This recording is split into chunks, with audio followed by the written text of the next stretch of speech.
Familie, wyse, welvaart.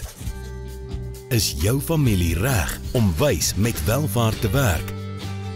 Welkom by die weeklikse gesprek waar kenners saam met families na eerlike antwoorde op moeilike vrae soek. Ontdek ware wyshede vir jou familie se welvaart. Loer en luister aanlyn. RUG, wysheid vir ware welvaart. Hartlik welkom by nog 'n episode van Familiewyse Welvaart. Jy kyk hier nou op die YouTube kanaal of jy luister op een van die potgooi platforms. Ek het vir Karen later gaan saam met my. Karen, die woord familiewyse welvaart, waar kom die gedagte vandaan? Ag, dit is om mense se finansies te vat en half te kyk hoe kan 'n mens wysheid daarin sit om goeie besluite te neem en vir die toekoms goed te bepaal en sodat families goeie uitkomste kan hê. Ja, so dit gaan baie spesifiek oor familiewyse welvaart, so families wat wysheid nodig het om uit hulle familiebesigheid, hulle welvaart tussen die generasies goed te bestuur. Goed, my agtergrond is in finansiële beplanning, welvaartbestuur, beleggingsbestuur. Karen se agtergrond is meer uit die sielkunde, waar sy 'n sielkundige beraader en ek weet nie wat nog alles is nie, Karen. Ja, werk maar met kinders ook, werk baie, help vir Willem baie in die familiebesigheidsbeplanning, waar 'n bietjie aan die sagte kant werk moet goed. So dit is my baie lekker om 'n bietjie ook dit te doen en dit verryk my eintlik baie om hierin betrokke te wees. Tussen generasies waar die jong mense nie lekker met die ouer mense regkom nie, of die broers mekaar nie lekker verstaan nie, of die skoonsissies aan mekaar se verkeerde kant eindig. Ja, en ook nie net aan die negatiewe sielkundige kant nie, ook aan die positiewe sielkundige kant om mense persoonlik te laat groei, mense te ontwikkel en of dit nou emosioneel is en of dit nou op ander vlakke is. Dit is wat emosionele intelligensie. Emosionele intelligensie, dit is baie sterkte werk. Ja, baie wil ek amper sê bevredigende werk om te doen. Nou goed. Ons het verlede week of 2 weke terug in episode 102 bietjie met julle gesels oor hoe fasiliteer mense hierdie gesprek tussen die generasies. So, dis 'n lekker gesprek met Karen, julle kan gerus teruggaan en daarna gaan luister. Maar in vandag se episode 103, Karen, waaroor praat ons? Ja, ons praat vandag oor hoe om stabiliteit en toekomstige groei in jou familiebesigheid te balanseer. Goed, nou die tyd van die jaar wat julle na hierdie episode kyk, is jou waarskynlik in die begin van 'n nuwe jaar of op die einde van die ou jaar. Ek weet nie presies wanneer hy gaan uitgesaai word nie. Maar die van julle wat na die YouTube weergawe hiervan kyk, sal op die skerm nou 'n afbeelding op 'n ou munt sien uit die Grieks-Romeinse mitologie waar die god Janus uitgebeeld word. Nou Janus is die mitologiese figuur vir die maand Januarie.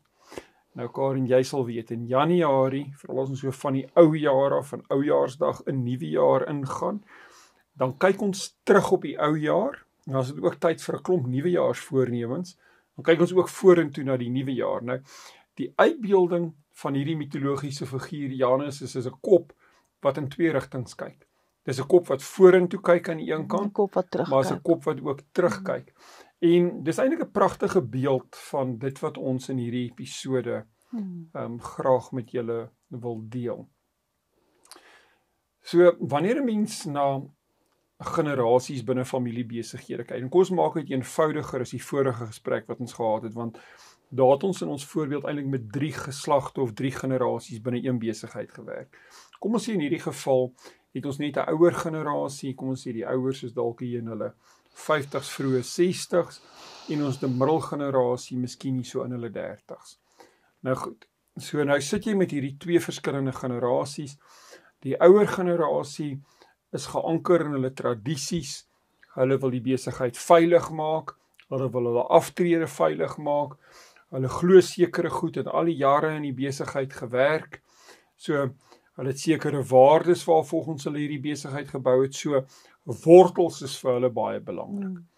Die jonger generasie kom nou van die universiteit af, hulle het gestudeer, hulle het allerhande nuwe idees en nuwe planne, hulle wil hierdie besigheid groei, hulle wil vir hierdie besigheid vlerke gee. So, hoe balanseer ons nou hierdie ding tussen die generasies, waar die ouer generasie die besigheid wil veilig maak, anker en wortels gee, En die nuwe generasie sê nee, hierdie besigheid moet vlieg. Hy moet groei, ons wil vir hom vlerke gee. Ons kry hierdie baie in familiebesighede en ek dink dis belangrik dat mense aan al twee hierdie goed kan vashou. So ek gaan Karen vir ons die vraag uit die ouer generasie se perspektief miskien vra en dan kan ons 'n bietjie daaroor gesels. So hierdie is die wortelsvraag en dan kan ons na die vlerke vraag kyk. Ja, so die wortelsvraag is, wat moet ons handhaaf uit ons erfenis wat ons in die verlede goed gedien het? Kyk, ons vat iets soos waardes. So kom ons sê hierdie besigheid is gebou op waardes van nederigheid, volhoubaarheid en entoesiasme, net as voorbeeld. Dink jy daai waardes is goed wat sommer net vinnig en maklik van die een generasie na die volgende een verander? Nee. Okay. Nee. So daar's bepaalde redes hoekom hierdie familie, en onthou, daar's 'n storie, 'n geskiedenis aan hoe hierdie besigheid tot stand gekom het. Die opofferings wat die eerste generasie gemaak het om hierdie besigheid staan te maak, suksesvol te maak.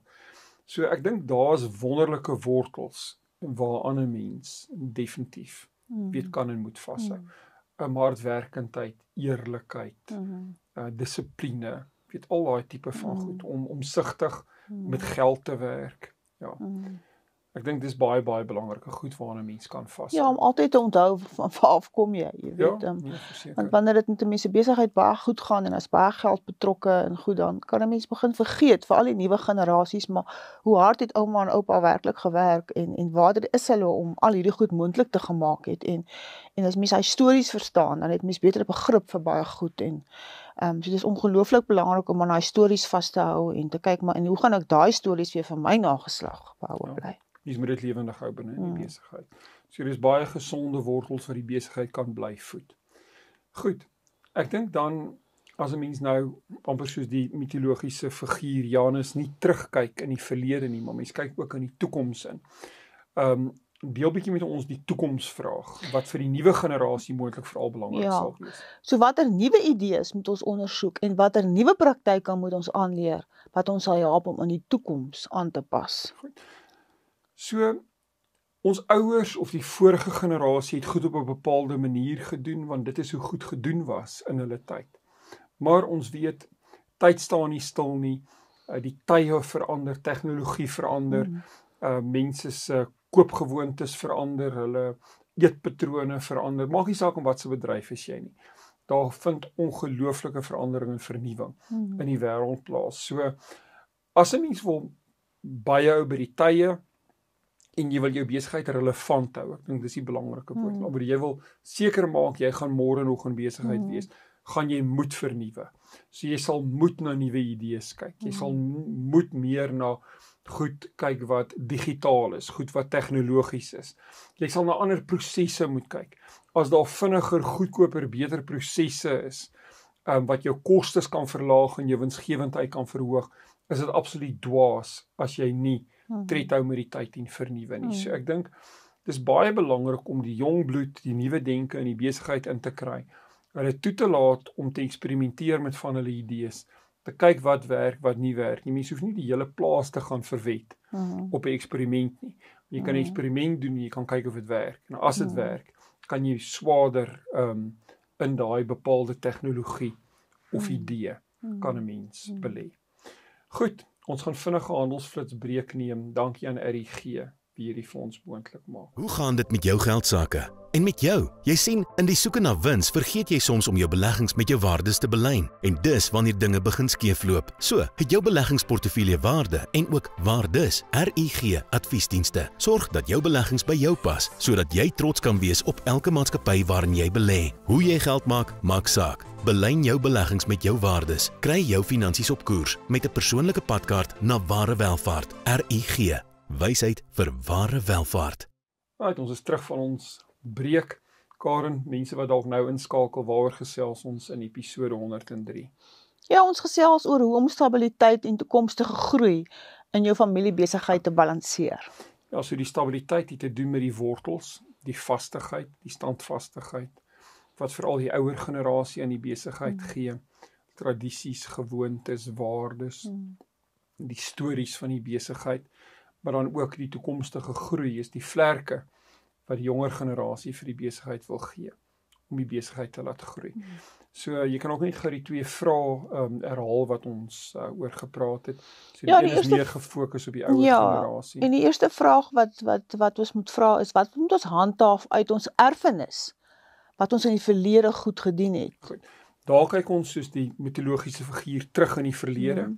As ons in die toekoms inkyk. Ja, dan kan ons die vraag vra, watter nuwe idees moet ons ondersoek en watter nuwe praktyke moet ons aanleer wat ons sal help om in die toekoms aan te pas. Goed. Nou, dis op hierdie punt wat ek 'n derde vraag wil inbring, want dis baie keer waar families dit mis. Hulle wil vashou aan alles van die verlede en hulle wil 'n klomp nuwe goed probeer en dan het hulle doodgewoon net nie die kapasiteit om dit alles te kan doen nie. So, hulle is so versigtig om op pa en ma of oupa en ouma se tone te trap, en dan gaan hulle aan om goed te doen wat nie noodwendig meer sin maak nie. So, om 'n klomp nuwe goed in die besigheid aan te pak, moet ons 'n ander vraag ook vra, en dit is, wat moet ons los wat ons nie meer dien nie? So, daar's goed in die verlede wat kernbelangrik is, ons waardes, ons visie, hoekom ons in besigheid is, die stories van die besigheid. Daaraan kan ons vashou. Maar om aan praktyke vas te hou van ons doen goed, nog 'n kontant joernaalboek wat ons elke maand opskryf terwyl ons dit elektronies kan doen. Jy kry partymal, dan wil jong mense die goed op die rekenaar doen, maar die ouer mense wil die goed nog op papier doen. En dan doen jy dubbel sisteme wat eintlik 'n totale mors van tyd en geld is. So ergens moet ons vrede maak hier, sodat ons ook goed uit die verlede wat nie meer sin maak nie, wat ons nie meer dien nie, gaan ons moed laat gaan om ons besighede meer effektief en selfs meer winsgewend te maak. So, jy kan nie net met hierdie 2 vrae werk, sonder om ook die derde vraag te vra, om te sê, maar kom ons gaan kyk eerlik, na goed wat ons uit die verlede nog doen, wat nie meer sin maak nie.